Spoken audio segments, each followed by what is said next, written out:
दोस्तों इस वीडियो में मैं आपको Rajasthan private school PSP portal के द्वारा एक स्कूल की क्रमोन्नति के लिए ऑनलाइन आवेदन फॉर्म कैसे भरा जाता है और फॉर्म भरते समय हमें किन किन बातों को ध्यान में रखना वो जानकारी इस वीडियो में मैं आपको बताऊंगा। अगर आप भी अपने स्कूल को क्रमोन्नत करना चाहते हैं, जैसे स्थान परिवर्तन, नाम परिवर्तन या फिर भवन परिवर्तन, इसके अलावा अतिरिक्त संकाय, अतिरिक्त विषय, माध्यम परिवर्तन, सोसाइटी परिवर्तन के लिए यदि आप ऑनलाइन आवेदन फॉर्म भरना चाहते हैं तो वीडियो में आपको डिटेल से जानकारी वो बताऊंगा। अगर आपको भी जानना है तो वीडियो के साथ वो आप बने रहे। नमस्कार साथियों, मैं हूं आपको अपना साथी राजगुरु जी और आप देख रहे हैं राज स्कूल हेल्प यूट्यूब चैनल। तो चलिए वीडियो को शुरू करते हैं। लेकिन वीडियो में आगे बढ़ने से पहले एक जानकारी आपको देना चाहूंगा। अगर आप नवीन स्कूल की मान्यता के लिए आवेदन फॉर्म भरना चाहते हो कक्षा 1 से 5 या फिर कक्षा 1 से 8 तक, तो इसके लिए मैंने एक अलग से वीडियो बना रखा है, वो वीडियो आप देख लीजिएगा। उस वीडियो का लिंक आपको ऊपर आई बटन में और इसी वीडियो के लास्ट में एंड स्क्रीन में वो मिल जाएगा। इसके अलावा स्कूल की मान्यता से संबंधित नियम, उपनियम, डॉक्यूमेंट या फिर दस्तावेज के बारे में अगर आपको जानना है तो इसके लिए भी मैंने एक अलग से वीडियो है वो बना रखी। उसके अंदर मैंने मान्यता से संबंधित संपूर्ण जानकारी है वो दे रखी है, वो वीडियो आप देख सकते हैं। उस वीडियो का लिंक इसी वीडियो के लास्ट में एंड स्क्रीन में वो आपको मिल जाएगा। चलिए अब अपन स्कूल की क्रमोन्नति के लिए ऑनलाइन आवेदन फॉर्म कैसे भरते हैं, तो भैया इसके लिए मैं आपको अपने पीसी की स्क्रीन पर लेकर चलता हूं, वहां पर आपको डिटेल से जानकारी है वो बताता हूं।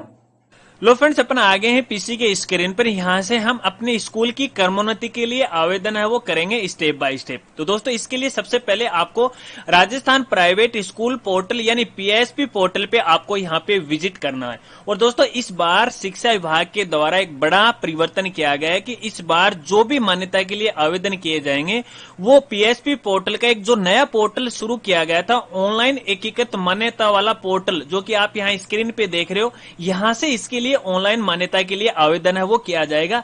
लेकिन सबसे पहले आपको अपने पीएसपी कोड की मदद से अपने स्कूल के पीएसपी में लॉगिन हो जाना है। और लॉगिन होने के बाद इस तरह से आपको पेज है वो दिखाई देगा। और यहाँ पे देखिए मान्यता वाला ऑप्शन है आपको यहाँ पे दिखाई देगा मेनू बार में। जब आप यहाँ पे क्लिक करोगे और यहाँ पे देखिए विद्यालय क्रमोन्नति का ऑप्शन आपको मिल जाएगा। और जब आप इस लिंक पे क्लिक करोगे तो देखिए वापस वो अपने एकीकृत वाला मान्यता वाला पोर्टल है वो ओपन है वो हो जाएगा। अब देखिए दोस्तों यहाँ पे लेफ्ट साइड के अंदर काफी सारे ऑप्शन है वो दिखाई देंगे। आपको पता है कि एकीकृत मान्यता वाले मॉड्यूल के अंदर हमने अपनी मान्यताओं से संबंधित जानकारी है वो फिल की थी, शायद आपने भी कर ली होगी। और इसके सबसे लास्ट में देखिए एक ऑप्शन है वो आपको यहाँ पे दिखाई देगा ऑनलाइन मान्यता आवेदन। जब आप यहाँ पे क्लिक करोगे तो दो ऑप्शन आपको दिखाई देंगे, विद्यालय नवीन मान्यता, तो यहाँ से आप नवीन विद्यालय की मान्यता के लिए आवेदन कर सकते हो। लेकिन अपने को तो विद्यालय की क्रमोन्नति के लिए आवेदन करना है, जैसे स्थान परिवर्तन है, नाम परिवर्तन है, भवन परिवर्तन है, विषय परिवर्तन है, अतिरिक्त संख्या वगैरह वगैरह बहुत सारी आवेदन यहाँ से अपन कर सकते हैं। तो विद्यालय क्रमोन्नति वाले ऑप्शन पे आपको यहाँ पे क्लिक है वो कर देना है।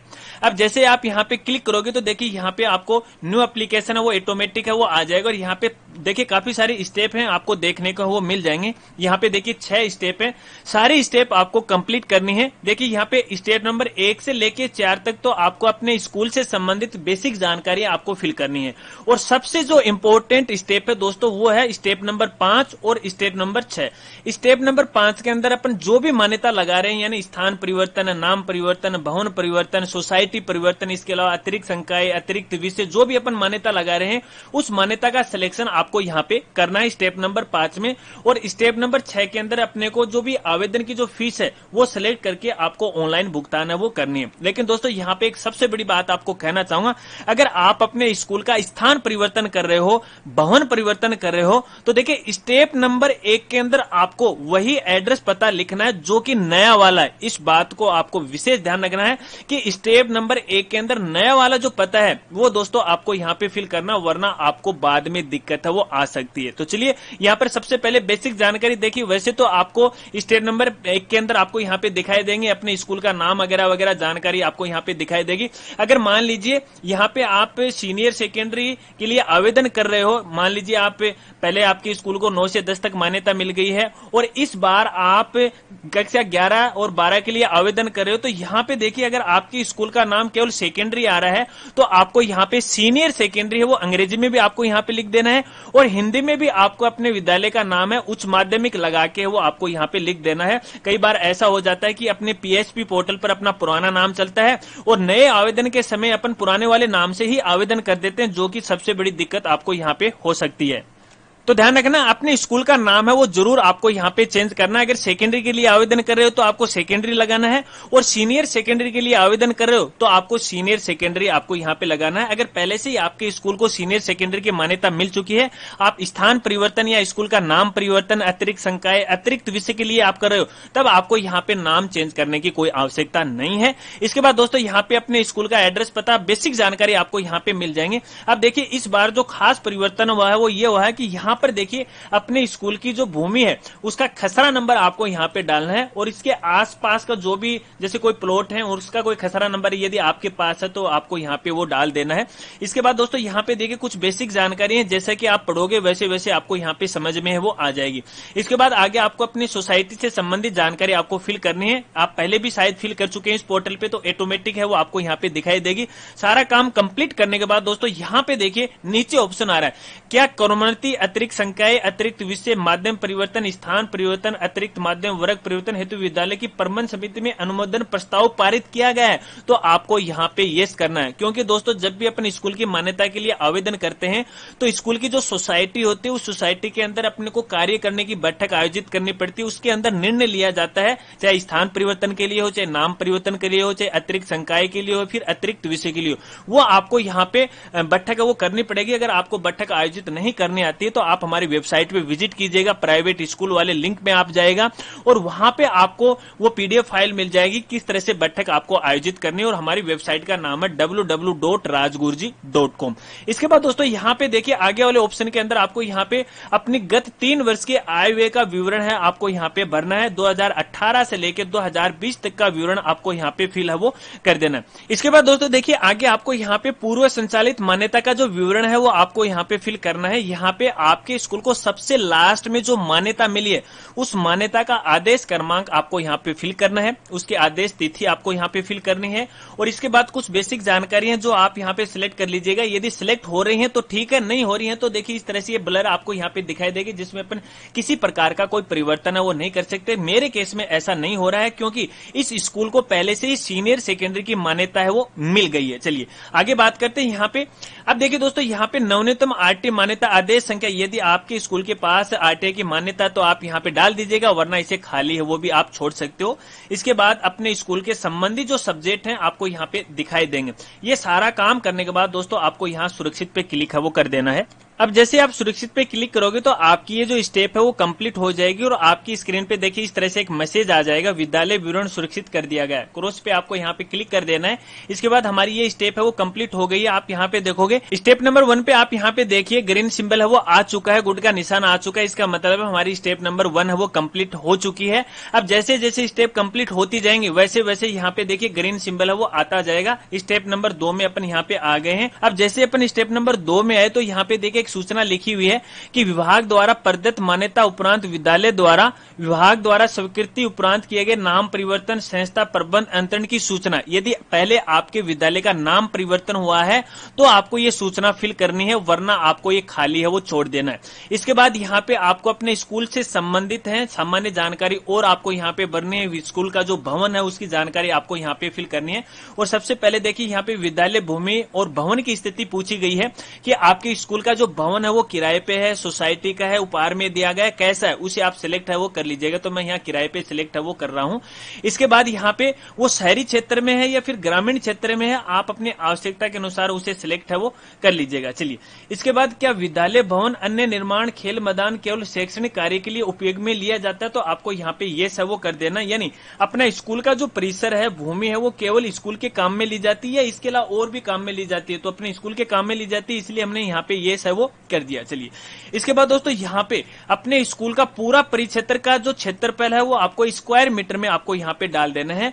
और आगे यहाँ पे अपने स्कूल के अंदर जो भवन निर्मित है उसका क्षेत्रफल है आपको यहाँ पे डालना है। अब ध्यान रखना दोस्तों, इसके अंदर अपने स्कूल का पूरा जो एरिया है वो आपको यहाँ पे डालना है, और उस एरिया के अंदर अपने स्कूल की जो बिल्डिंग है वो कितने एरिया में बनी है वो एरिया स्क्वायर मीटर में आपको यहाँ पे डाल देना है। तो चलिए मैं यहाँ पे 5000 है वो डाल देता हूं, आप अपनी आवश्यकता के अनुसार है वो डाल दीजिएगा। चलिए मैंने यहाँ पे डाल दिया। चलिए इसके बाद विद्यालय भवन की भूमि का प्रकार कैसा है, कृषि है, आवासीय है, वाणिज्यिक है या फिर संस्थानिक है। तो आपको यहाँ संस्थानिक है वो सिलेक्ट कर लेना है। ध्यान रखना भूमि का प्रकार आपको सिलेक्ट करना है। अगर भूमि आपकी कृषि है तो कृषि आपको सिलेक्ट करना है, आवासीय है तो आवासीय आपको यहाँ पे सिलेक्ट करना है, स्थानिक है तो आपको संस्थानिक है वो सिलेक्ट है वो कर लेना। चलिए क्या विद्यालय में छात्रावास संचालित है तो आपको यहाँ पे नो कर देना है। अगर आपके विद्यालय में संचालित है तो येस है वो कर देना है। खेल मैदान का स्वामित्व कैसा है, किराए पर है या फिर सोसाइटी का है, कैसा है वो सिलेक्ट है वो कर लीजिएगा। इसके बाद खेल मैदान कुल क्षेत्र पर स्क्वायर मीटर में आपको यहाँ पे डाल देना है। तो मैं यहाँ पे 1000 है वो डाल देता हूँ, आप अपने आवश्यकता के अनुसार है वो डाल दीजिएगा। ठीक है। चलिए क्या विद्यालय में विद्युत कनेक्शन उपलब्ध है, येस करना है। यहाँ पर आपको बेसिक जानकारी भरनी है। आपको जहां जहां जो अपने विद्यालय के अंदर जो बेसिक की भौतिक की सुविधा होनी चाहिए वहां पे आपको येस है कर देना है। यहाँ पे इंटरनेट है उस पे भी आपको येस कर देना है। इसके बाद आगे अपने स्कूल का भवन का जो नक्शा है वो सार्वजनिक जो अभियंता है उससे प्रमाणित है। तो आपको यहाँ पे येस करना है, करना ही पड़ेगा क्योंकि उसे प्रमाणित आपको करवाना है वो पड़ेगा। भवन सुरक्षा प्रमाण पत्र वो भी क्या प्रमाणित है पीडब्ल्यूडी अधिकारी से। तो आपको यहाँ पे येस करना है। क्या आपके विद्यालय में अग्नि सुरक्षा प्रणाली चालू है तो आपको यहाँ पे येस करना है। क्या विद्यालय भवन में मोबाइल टावर है तो आपको यहाँ पे नो करना है। अगर आपके विद्यालय में मोबाइल टावर है तो आपको मान्यता वो नहीं मिलेगी। अगर आपके विद्यालय के परिसर के ऊपर के हाई टेंशन विद्युत कनेक्शन लाइन जा रही है तो आपको येस करना, वरना आपको नो करना। और इस स्थिति में आपको केवल नो ही करना है क्योंकि अगर हाई टेंशन जाएगी तो मान्यता वो नहीं मिलेगी। क्या विद्यालय का खेल मैदान विद्यालय परिसर में है अथवा नहीं है। अगर आपकी स्कूल का खेल मैदान स्कूल की बाउंड्री के अंदर ही है तब तो आपको यहाँ पे येस कर देना है। अगर बाउंड्री के अलावा 100 मीटर अलग है, 100 मीटर से ज्यादा नहीं होना चाहिए, अगर अलग है तब आपको यहाँ पे नो है वो कर देना है। विद्यालय एक ही परिसर में संचालित है हाँ तो आपको यहाँ पे येस कर देना है। आगे आपको पेयजल से संबंधित जानकारी देनी है। आपके विद्यालय में पेयजल सुविधा है तो आपको यहाँ पे येस है वो कर देनी है।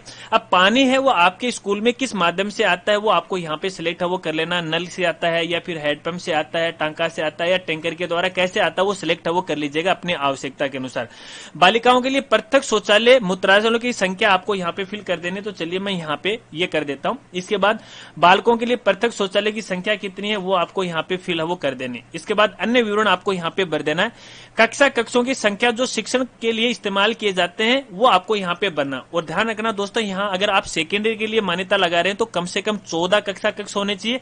अगर आप सीनियर सेकेंडरी के लगाने चाह रहे हैं तो कम से कम 16 कमरे होने चाहिए। कक्षा कक्ष जहां पर स्टूडेंट शिक्षा ग्रहण करेंगे उन कक्षा कक्षों की मैं यहाँ पे बात कर रहा हूँ। अन्य जो रूम है जैसे स्टाफ रूम आ गया, ऑफिस आ गया, प्रिंसिपल रूम आ गया, उनकी बात नहीं करनी है। यहाँ पर केवल कक्षा कक्ष की जानकारी आपको यहाँ पे फिल है वो कर देनी है। तो अपन यहाँ पे 16 है वो कर लेते हैं। चलिए इसके बाद कक्षा कक्षों की संख्या जो शिक्षण के लिए इस्तेमाल किए जाते हैं जो कि अर्ध निर्मित है तो आपको यहाँ पे अपने आवश्यकता के अनुसार 1, 2 या फिर 0 है वो आपको फिल है वो कर देना है। अर्ध निर्मित का मतलब है अभी तक वो पूर्ण नहीं हुए हैं, बैठने लायक नहीं हुए हैं। इसके अलावा कक्षा कक्षों की संख्या जो गैर शैक्षणिक के लिए इस्तेमाल किए जाते हैं वो संख्या आपको यहाँ पे फिल कर देनी है। तो मैं यहाँ पे 7 कमरे हैं वो फिल कर देता हूँ, आप अपने आवश्यकता के अनुसार वो फिल है वो कर देना।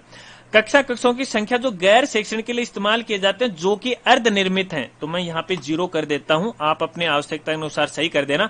पुस्तकालय में उपलब्ध पुस्तकों की संख्या कितनी है वो आपको यहाँ फिल करनी है। आपके स्कूल में जितने भी पुस्तकें हैं उनकी संख्या आपको यहाँ पे फिल करनी है। तो चलिए मैं यहाँ पे 100 है वो फिल कर देता हूँ। पुस्तकालय में आने वाले समाचार पत्रों की संख्या कितनी है वो आपको यहाँ पे फिल कर देनी है। क्या विद्यालय में लाइब्रेरियन नियुक्त है तो आपको यहाँ पे येस करना है। विद्यालय में लिपिक नियुक्त है, येस करना है। क्या विद्यालय में पीटीआई नियुक्त है तो भी आपको यहाँ पे येस करना है। विद्यालय में लैब असिस्टेंट है तो आपको यहाँ पे येस करना है। क्या विद्यालय में लैब बॉय नियुक्त है आपको यहाँ पे येस करना। और ध्यान रखना अगर आपके विद्यालय में प्रैक्टिकल सब्जेक्ट है तभी ये नियम लागू होता है, वरना ये लागू नहीं होता है। चलिए आगे आते हैं विद्यालय में सह शैक्षणिक गतिविधियां। क्या विद्यालय में एनसीसी है तो आपको यहाँ पे नो कर देना है। स्काउट है तो नो कर देना है क्योंकि लगभग अपने स्कूल के अंदर एनसीसी और स्काउट है वो नहीं होता है तो आपको सभी में नो है वो कर देना। चलिए आवश्यकता के अनुसार आप येस भी कर सकते हैं। क्या विद्यालय में पर्याप्त फर्नीचर उपलब्ध है तो आपको यहाँ पे येस है वो करना है। विद्यार्थियों को बैठने के तो सिंगल स्टेज फर्नीचर की संख्या कितनी है। अब आपको यहाँ पे फर्नीचर की संख्या आपको यहाँ पे लिख देनी है। मैं यहाँ पे 151 है वो लिख रहा हूँ। क्या विद्यालय में सभी बालक बालिकाओं विशेष योग्यजन सहित पहुंचने हेतु सुविधा है? तो आपको यहाँ पे यस करना है, क्योंकि जैसे विकलांग स्टूडेंट होते हैं तो उनके लिए जैसे व्हील चेयर वगैरह वगैरह की सुविधा होनी चाहिए अपनी स्कूल के अंदर, तो आपको ऐसी स्थिति में आपको केवल यस ही करना है। क्या विद्यालय में टीचिंग लर्निंग मटेरियल उपलब्ध है? तो भी आपको यहाँ पे यस है वो कर देना है। क्या विद्यालय में खेल उपकरणों की उपलब्धता है? तो आपको यहाँ पे यस कर देना है। क्या विद्यालय राज्य सरकार द्वारा स्वीकृत पाठ्यक्रम का अनुसरण करता है? तो भी आपको यहाँ पे यस है वो कर देना है। कहने का मतलब इन सभी में आपको यस है वो कर देना, नियमानुसार इसमें यस होना जरूरी है, वरना मान्यता वो नहीं मिलने वाली। चलिए इसके बाद दोस्तों यहाँ पे देखिए कक्षा कक्ष की जानकारी आपको यहाँ पे फिल करनी है। अब आपके स्कूल के अंदर कितने कक्षा कक्ष हैं वो आपको यहाँ पे डाल देने हैं। जैसे हमने पहले सीनियर सेकेंडरी के लिए 16 अपने ऊपर डाले थे। चलिए एक बार मैं आपको यहाँ पे दिखा देता हूँ। ये देखिए यहाँ पर हमने डाला, कहां से डाल दिया मैंने, ये देखिए यहाँ पर मैंने डाल दिया 16। तो आपको यहाँ पर भी 16 डालना है, ये नहीं कि आपने ऊपर 16 डाल दिया यहाँ पर आप 10 डाल रहे हो तो ये गलत है, वो हो जाएगा। इस हिसाब से आपको संख्या डालनी है। अब देखिए दोस्तों एक बार ये बाद में आगे बताऊंगा, पहले नीचे चलते हैं अपन। यहाँ पे जैसे प्रधाना कक्ष आ गया, कार्यालय कक्ष आ गया, ये सभी जो कक्ष है एक एक होने जरूरी है। अगर आपके विद्यालय में साइंस के लिए अगर आप मान्यता ले रहे हैं तो ऐसी स्थिति में आपको यहाँ पे जैसे फिजिक्स है, केमिस्ट्री है, बायो है, उसकी लैब होना जरूरी है। तो आपको संख्या आपको यहाँ पे फिल करनी है। अगर आप साइंस के लिए आवेदन नहीं कर रहे हो तब स्थिति में आप 0 है वो भर सकते हो। इसके अलावा यदि आप आर्ट्स के लिए अप्लाई कर रहे हो तो आपको जियोग्राफी है या फिर भूगोल है उसके लिए भी लैब होना जरूरी है। ठीक है, चलिए चित्रकला के लिए भी होना जरूरी है। अब देखिए दोस्तों यहाँ पे एक चीज मैं आपको दिखाना चाहूंगा, कक्षा कक्षों का विवरण। फिलहाल देखिए यहाँ पे कुछ भी नहीं आ रखा है, क्योंकि हमने यहाँ पे कक्षा कक्ष का जो विवरण है वो नहीं भरा। अब देखिए मैं यहाँ पे एक बार 16 कमरे फिल कर देता हूँ। अब जैसे मैंने यहाँ पे 16 कमरे फिल किए तो आप नीचे देखोगे कि नीचे 16 कमरे आ चुके हैं। देखिए मैं आपको यहाँ पे दिखा रहा हूँ, देखिए 1 से लेके 16 तक कमरे यहाँ पे आ चुके हैं। अब आपको हर एक कमरे की जो साइज है वो आपको यहाँ पे मीटर में है वो भरनी है, लंबाई और चौड़ाई भरनी है, और उसका जो कुल क्षेत्र पर है स्क्वायर मीटर में ऑटोमेटिक है वो आ जाएगा। और ध्यान रखना कमरों की जो साइज है वो नियमानुसार होनी चाहिए।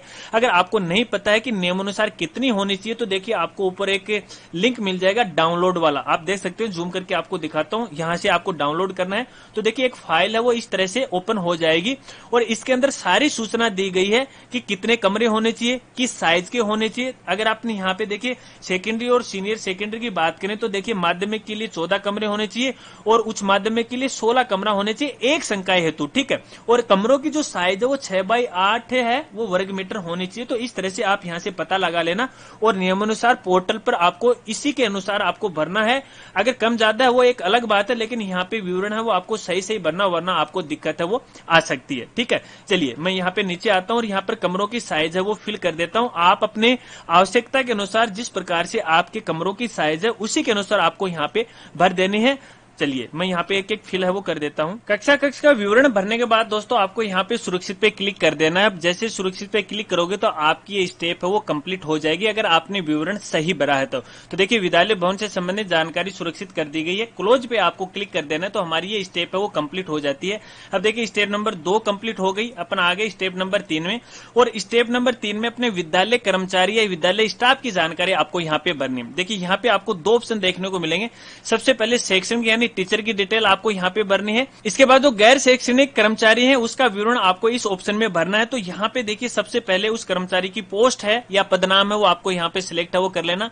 उसका नाम आपको यहाँ पे फिल कर देना है, पिता का नाम आपको यहाँ पे फिल कर देना, उसकी जन्म तिथि आपको फिल कर देनी है, लिंग क्या है वो आपको यहाँ से सिलेक्ट कर लेना है, शैक्षणिक योग्यता क्या है वो आप यहाँ पे सिलेक्ट है वो कर लीजिएगा। पर शैक्षणिक योग्यता क्या है वो यहाँ से आप सिलेक्ट है वो कर लीजिएगा। ठीक है, सेकेंडरी के रोल नंबर आपको यहाँ पे भर देने हैं, जो भी रोल नंबर है आपको यहाँ पे भर देना है। वर्ष कौन सा था वो वर्ष आपको यहाँ पे सिलेक्ट है वो कर लेना है। कर्मचारी के मोबाइल नंबर कितने हैं वो आपको यहाँ पे सिलेक्ट कर लेना है। नियुक्ति कब हुई वो डेट आपको यहाँ पे डाल देनी है। और इसके बाद उसका जो विषय क्या है वो विषय आपको यहाँ से सिलेक्ट है वो कर लेना। तो चलिए मैं विषय वो सिलेक्ट कर लेता हूँ। इसके बाद क्या शिक्षक आरटेट या रीट या सीटेट योग्यता प्राप्त है तो आपको ये से या नो है वो कर देना है। इतना करने के बाद आपको सुरक्षित पे क्लिक है वो कर देना है। और जब आप सुरक्षित पे क्लिक कर दोगे तो ये टीचर की डिटेल है वो सेव हो जाएगी। और आप यहाँ पे देखिए जो टीचर हमने यहाँ पे ऐड किया था वो आ गया है। और इसी तरह से जितने भी टीचर हैं आपके स्कूल के अंदर या अध्यापक हैं उनको एक एक करके बार बार आपको यहाँ पे ऐड है वो करना पड़ेगा। और ध्यान रखना जो भी शिक्षक या टीचर आप यहाँ पे ऐड करो उसके डॉक्यूमेंट आपके स्कूल में होना कंपलसरी है। तो ये तो देखिए हमने फिलहाल शैक्षणिक वाले ऑप्शन पे क्लिक करके ऐड किया था।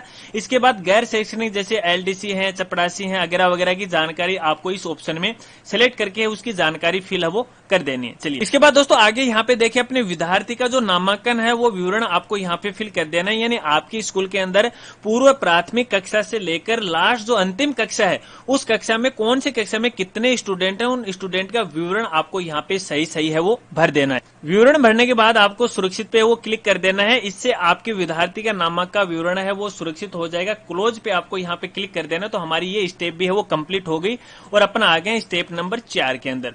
और स्टेप नंबर 4 के अंदर देखिए यहाँ पर संबंधित जो डॉक्यूमेंट हैं आपको यहाँ पे अपलोड करने हैं। जैसे सोसाइटी का डॉक्यूमेंट है, उसके उद्देश्यों की प्रति है, नवीन मान्यता प्रमाण पत्र, एक एक करके आपको यहाँ पे सिलेक्ट कर लेना है। सबसे पहले सोसाइटी का जो पंजीयन प्रति है वो आपको यहाँ पे सिलेक्ट है वो कर लेनी है।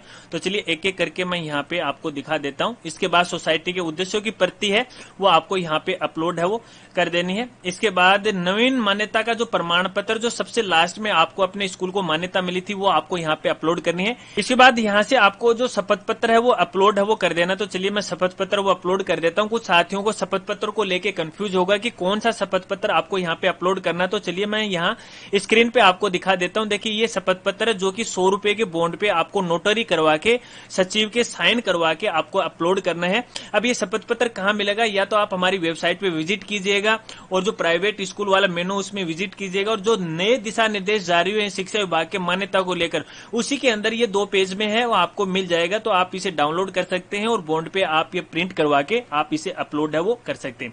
शपथ पत्र अपलोड करने के बाद आगे आपको अपने भवन से संबंधित जानकारी आपको यहाँ पे फिल करनी है। सबसे पहले देखिए दोस्तों यहाँ पे भवन सुरक्षा प्रमाण पत्र की जो फोटो है वो आपको अपलोड करनी है पीडीएफ फाइल के अंदर। ठीक है, चलिए इसके बाद दोस्तों आगे यहाँ पर अपने भवन का जो ब्लू प्रिंट है जो नक्शा वो आपको यहाँ पे अपलोड है वो कर देना। तो चलिए मैं यहाँ अपलोड है वो कर देता हूँ। इसके बाद जो पीडब्ल्यूडी का अभियंता है जो अधिकारी उसका नाम आपको यहाँ पे लिखना है कि किसने इसको प्रमाणित वो किया है, उसका पद क्या है, सामान्य विवरण आपको यहाँ पे फिल कर देना है। इसके बाद अपने विद्यालय की जो भौतिक संसाधन है उनकी फोटो आपको यहाँ पे अपलोड करनी है। सबसे पहले विद्यालय भवन का जो बाहरी व्यू है जैसे गेट है उसका फोटो आपको अपलोड करनी है। विद्यालय का जो आंतरिक जो व्यू है उसकी एक इमेज आपको अपलोड करनी है। खेल मैदान की फोटो अपलोड करनी है। कक्षा कक्ष की फोटो आपको अपलोड करनी है और एक कोई भी फोटो है आप यहाँ पे अपलोड है वो कर सकते हैं। और दोस्तों यहाँ पे आपको ध्यान देना है कि जो भी इमेज आप यहाँ पे अपलोड कर रहे हो उसकी जो अधिकतम जो साइज है वो 512 KB होनी चाहिए, इससे ज्यादा नहीं होनी चाहिए और फॉर्मेट है वो जेपीजी होना चाहिए, तो ही आपकी इमेज है वो अपलोड हो पाएगी। इसके अलावा यहाँ पे देखिए यहाँ पर तो केवल आपको इमेज है वो अपलोड करनी है, बाकी हर जगह आपको पीडीएफ जो फाइल है वो आपको अपलोड करनी है। अगर दस्तावेज ज्यादा है तो उसको एक ही पीडीएफ फाइल में कन्वर्ट करके आपको अपलोड है वो कर देना। चलिए इसके अलावा कुछ और अन्य सहायक दस्तावेज जो कि आपको यहाँ पे अपलोड करने हैं। सबसे पहले यहाँ पे देखिए आपको अपनी सोसाइटी की जो नवीन कार्यकारिणी सदस्य सूची है वो आपको यहाँ पे अपलोड करनी है। इसके बाद मान्यता से संबंधित अपनी सोसाइटी के अंदर कार्य करने का जो भी निर्णय लिया गया है वो निर्णय आपको यहाँ पे अपलोड है वो करना है। दोस्तों आपकी जानकारी के लिए बता दूं, जब भी अपने स्कूल की किसी प्रकार की मान्यता के लिए आवेदन करते हैं तो अपनी कार्य करने के अंदर है जो सदस्य हैं वो बैठक लेते हैं और बैठक में निर्णय लेते हैं कि स्कूल की ये मान्यता आगे हमें लेनी है। वो निर्णय की जो फोटो है या फिर पीडीएफ फाइल है वो आपको यहाँ पे अपलोड है वो करनी है। अगर आपको नहीं पता है कि बैठक की कार्रवाई कैसे की जाती है तो आप हमारी वेबसाइट पे विजिट कीजिएगा। हमारी वेबसाइट का नाम है www.rajguruji.com। प्राइवेट स्कूल मेनू में जाएगा और वहां पर इस कार्रवाई के बारे में हमने बताया, पीडीएफ फाइल है वो आप डाउनलोड है वो कर सकते हैं। चलिए इसके बाद अपने विद्यालय की समस्त प्रकार की जितनी भी मान्यताएं उन मान्यताओं को स्कैन करके पीडीएफ फाइल में आपको यहाँ पे अपलोड है वो करना। चलिए इसके बाद अपने विद्यालय की आय व्यय का लेखा जोखा सीए द्वारा प्रमाणित जो रिपोर्ट है वो आपको यहाँ पे अपलोड है वो करनी है। चलिए इसके बाद दोस्तों यहाँ पे अपने स्कूल का जो भवन है और खेल मैदान की जो भूमि है यदि वो सोसाइटी की है तो रजिस्टर्ड दस्तावेज आपको यहाँ पे अपलोड करने, यदि वो किराए की है तो रजिस्टर्ड किरायानामा आपको यहाँ पे अपलोड है वो करना। चलिए इसके बाद अपने विद्यालय की जो भूमि है और जो खेल मैदान है उसका संस्थानिक प्रयोजनार्थ या शैक्षणिक रूपांतरण है उसके आदेश की प्रतिलिपि दोस्तों आपको यहाँ पे अपलोड करनी है।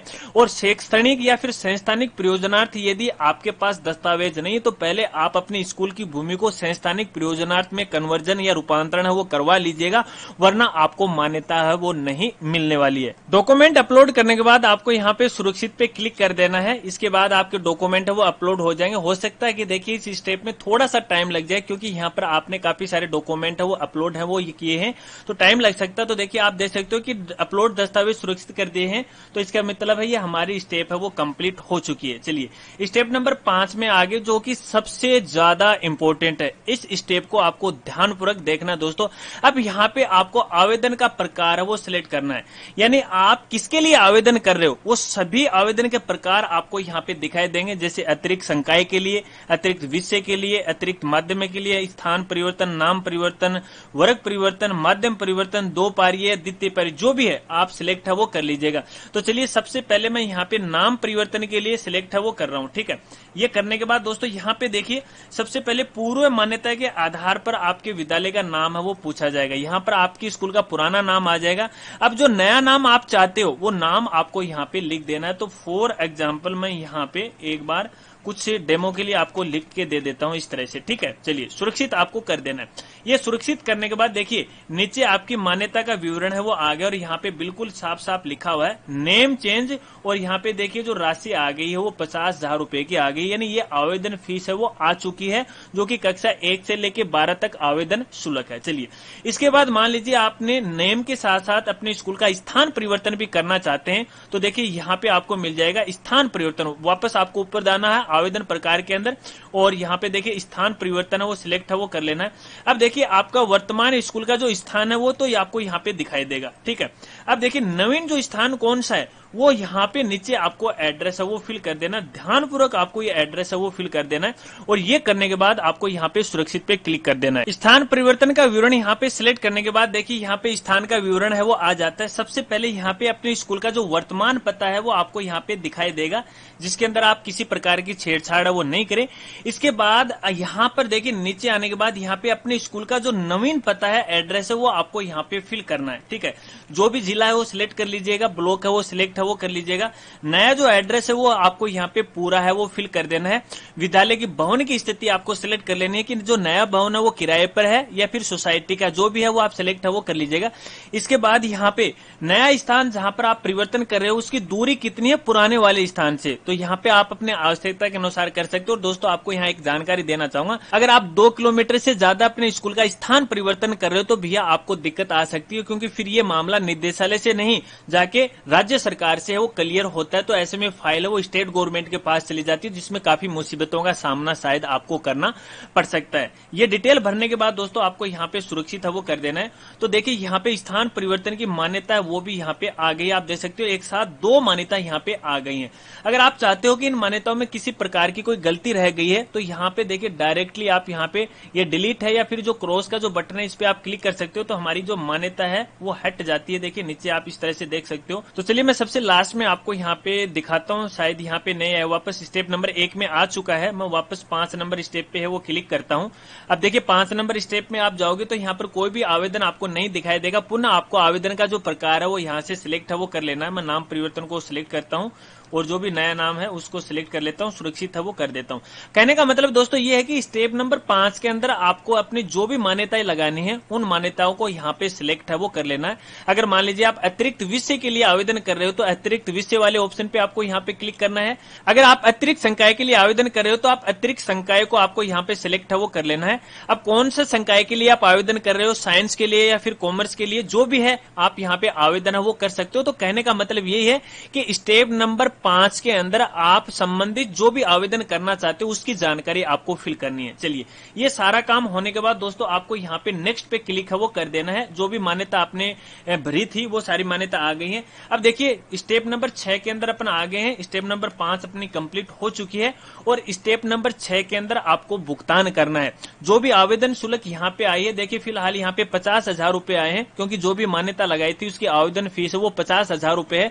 तो आपको ये 50,000 रुपए का भुगतान करना है। अब देखिए फिलहाल यहाँ पे 50,000 पर रेड कलर आ रखा है, इसका मतलब हमने ये भुगतान नहीं किया है। और भुगतान करने के लिए दोस्तों आपको भुगतान करे वाले ऑप्शन पे आपको क्लिक करना। और ध्यान रखना इसके लिए आपके पास नेट बैंकिंग होना होना जरूरी है, या फिर आप एटीएम कार्ड से भी ऑनलाइन भुगतान वो कर सकते हैं। आपको ये ई-ग्रास की वेबसाइट पे है वो ले जाएगा।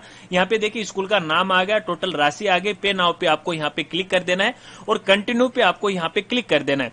और सबसे पहले देखिए यहाँ पे आपके सामने दो ऑप्शन दिखाई देंगे। अगर आप नेट बैंकिंग के द्वारा करना चाहते हो तो आपको इस ऑप्शन को सिलेक्ट करना है। अगर आप किसी पेमेंट गेटवे, क्रेडिट कार्ड या डेबिट कार्ड से पेमेंट करना चाहते हो तब आपको इसको सिलेक्ट है वो कर लेना। तो चलिए मैं यहाँ पे ई बैंकिंग को सिलेक्ट करता हूँ और बैंक को सिलेक्ट है वो कर लेता हूँ। प्रोसेस पे मैं क्लिक करता हूँ, ओके पे मैं क्लिक करता हूँ।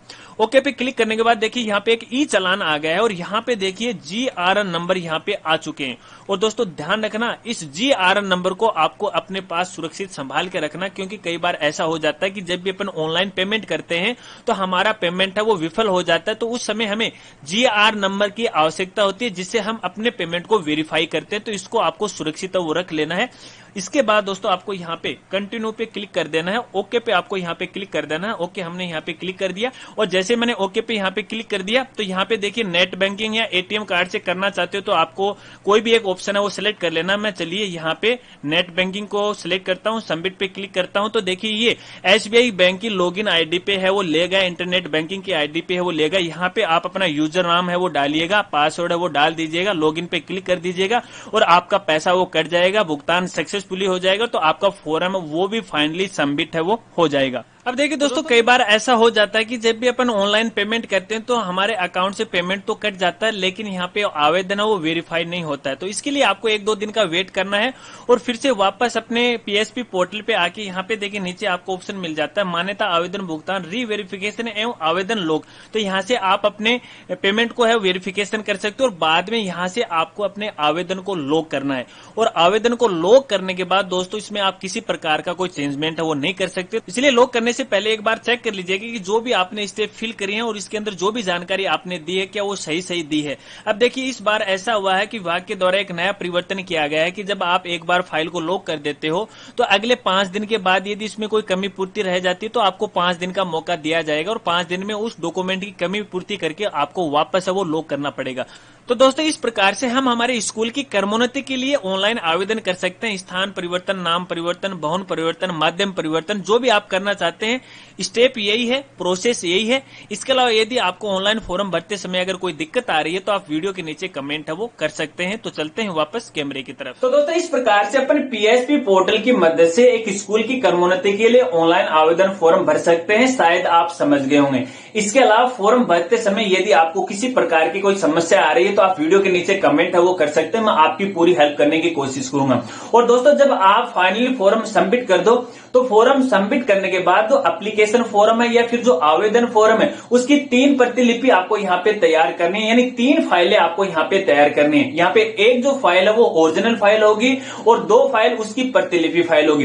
एक फाइल आपको अपने स्कूल के रिकॉर्ड के लिए रखनी है, इसके अलावा 2 जो फाइल है वो आपको DO ऑफिस में वो जमा करवानी है। देखिए फिलहाल तक जो 2 फाइलें आपको DO ऑफिस में जमा करवानी है। अगर इसके बारे में कोई नया अपडेट आएगा, कोई नई जानकारी आएगी तो आगे की वीडियो के अंदर मैं आपको बता दूंगा कि ये फाइलें आपको जमा करवानी है या फिर नहीं करवानी, या फिर जो नया जो पैनल आएगा वही ये फाइल लेके जाएंगे या नहीं जाएंगे, क्योंकि लास्ट ईयर में कुछ अलग था और इस बार थोड़ा सा अलग है वो होने वाला। तो नई वीडियो के साथ, नए अपडेट के साथ मैं आपको यहाँ पे बता दूंगा। और जो ओरिजिनल फाइल है उसके अंदर आपको कुछ जो दस्तावेज है वो आपको ओरिजिनल लगाने, बाकी उनकी फोटोकॉपी लगानी है। जैसे एक तो शपथ पत्र है, एक ब्लूप्रिंट है, इसके अलावा अपने स्कूल की जो इमेज है 5 इमेज वो आपको यहाँ पे ओरिजिनल है वो लगानी है। इसके अलावा सभी जो दस्तावेज हैं जैसे मान्यता से संबंधित जो भी दस्तावेज है आपके पास, भूमि से संबंधित जो भी दस्तावेज है वो सारे के सारे जो दस्तावेज है उनकी प्रतिलिपि है वो आपको लगानी है। और सभी दस्तावेज को आपको अपने सोसाइटी के जो सचिव महोदय होते हैं उनसे आपको प्रति हस्ताक्षर करवाने हैं